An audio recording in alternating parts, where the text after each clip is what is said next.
if you could go back in time, say 10 years back in time, and meet yourself back when you were in your early 30s, in your early 30s, no, early 40s, Yeah, early 40s. Yeah. um, what would you tell yourself? I'm pleased where it all ended up. You know, I guess if there was anything that maybe I would have done differently, and maybe that like, but I don't know if I would or not. Like, so when I wrote like the attention age doctrines, at that time, that was like, yeah, 2007 ish. I was really close friends with like Gary Vaynerchuk. We went to the first South by Southwest together. Like, I wrote like the first blog post about Twitter in our market because Gary had convinced me to get on Twitter like a couple days after he got on Twitter. And, and, you know, I've been partners on and off with Jay Abraham for like 20 years. And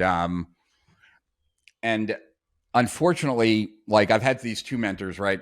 Jay is one of them, and then Mark Ford, who's one of the founders of Agora, is another one of my mentors. Two guys that were kind of like who are like father figures to me, and they're both very different. And unfortunately, I'm more like Jay than I'd like to be, and I wish I was more like Mark. So Jay gets excited about stuff and then does something with it, but then once he's done something with it, doesn't really have much more interest in it, right? Like kind of has his intellectual way, like a one night stand with a concept, right? Once he's had his way, he's really not that much interested in it anymore. And I kind of am guilty of that myself. But where most of the money is made is later on, right? Like Jay and I did this course on being an authority in your market. I think it was the first course on that. But once we were done with that course, like we moved on to different things. Like, you know, that's a whole industry, right? Or like when we did the webinars, like I did the webinar thing, the automated webinars, but I never created a course on webinars. Like that wasn't my thing, right? And I just moved on to the I next thing. actually happen to know that you also built an automated webinar Yeah. software.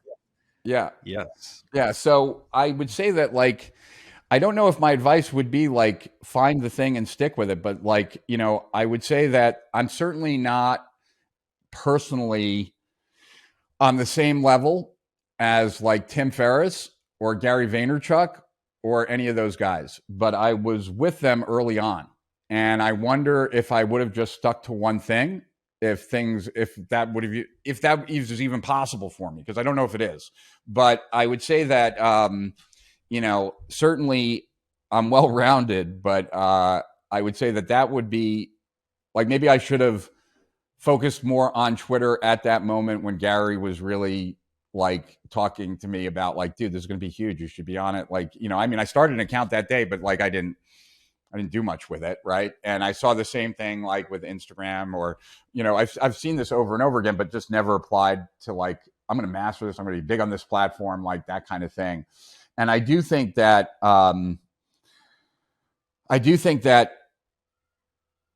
there certainly is a benefit today to kind of mastering a platform, especially if you can get there early, right? Like, you know, if you can be a big deal on TikTok right now, that could really power a business in the future. Yo, it's Igor. I want you to have my Amazon best-selling book for free for taking the time to listen to my podcast and to watch my YouTube videos. Now, I'm not only going to give you this book for free, but I'm going to throw in about $3.2 thousand in free bonuses. Now, if you want to get this book, please click the link in the description, or you can also go to igorsbook.com. And now, back to the podcast. There's a guy that I'm doing an interview with who's built like $100 million business by hiring people, teaching them how to be influencers on TikTok, and then leveraging the trap. Like they just get paid a salary. And then it's a $100 million company doing arbitrage with the traffic that these influencers on TikTok he's generating, right? So there's lots of opportunity there. And, you know, my ADD has me go from one thing to the next. So I don't know if I could do that differently, but that would probably be the one thing. And then I'd say the other thing is that, especially if it was 10 years ago, that was at the beginning of my midlife crisis. And so I would just tell myself that it's all going to be okay. Because like for a couple of years there, it was pretty shitty. And What is the midlife crisis? People mention it a lot, but how do you a define midlife it? crisis is like where you there's a couple things. One is like from a like a psychological perspective, there are stages of life that need to be kind of addressed, at different stages of your life. And when they're not fully handled, they can root themselves back up later on in life because like they weren't handled, right? And so that's part of it. The other part, though, is recognition of your own mortality. And, we all know that we're going to die, right? But like at some point, um, you are, I don't want to say it in a negative way, but I guess you're stuck with the life that you have, right? At some point, the realization that who you dreamed about becoming or the life that you dreamed that you were going to one day have is not like that. This is what it is right now, and you're Okay. living it, right? And and so there's a come to grips with like what you thought your life was going to be and the Mm. reality of what it is.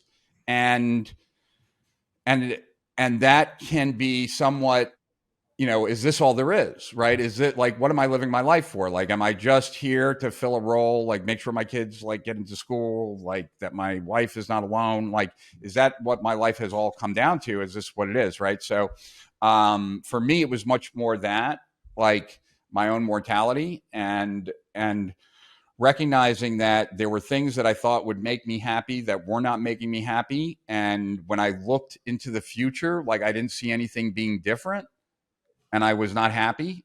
And like, is this it now? Like, is this going to be it? And so unresolved issues kind of fall their way forward from a standpoint that maybe for some of us, it's the first time that we're really clear that like we aren't going to grow up to be everything that we ever wanted. There are going to be things that are going to be left undone. There are going to be fantasies that are going to be left unfilled. And like, how does that land, right? Like, you know, like, is that okay or not? I can totally relate to that, man. I started going through something like that a couple years ago, and it's exactly like you described. It's like, is this all? Like, is my life gonna be amounting to this? And for some reason, I've been dreaming about, becoming a millionaire, or kind of getting out of poverty and everything. But even though I have that, it doesn't seem to be exciting. Like Yeah. it was supposed to be a lot more exciting than it is. It just feels normal. I don't think, as far as life satisfaction, that my life is any different from my neighbors who works a regular job.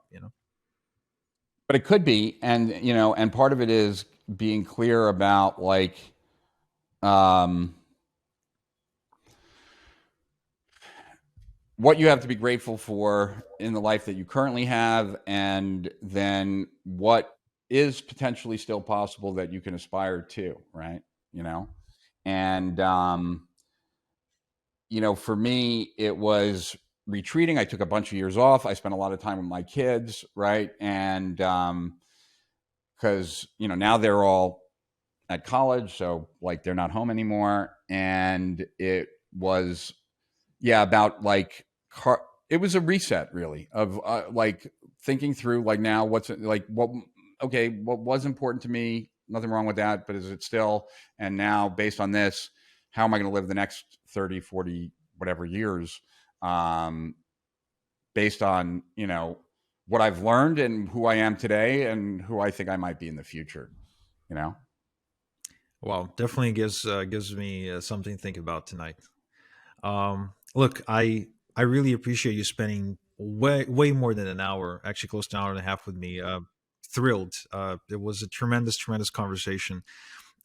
Guys, if you got a taste today of what sort of thinker Rich Sheffrin is, it should have probably made it clear to you why people come to him for advice. So whether whether you want to be on the cutting edge of marketing, whether you want to work privately with Rich, whether you want to just be a part of his world, you should go and check out strategicprofits.com.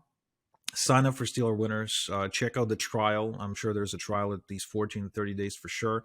And if you're great at consuming content, which we all are, in those 14 days, you can probably pick up millions and millions of dollars worth of advanced and really easy to and simple to implement tactics that you can take action on right away. So go check it out, strategicprofits.com. Again, Rich, thank you so much for spending this time with me. It was tremendous. It was now it's officially one of my favorite episodes of all time. Cool, man. Well, I appreciate you. Thanks for inviting me. And if you ever want me back, just let me know.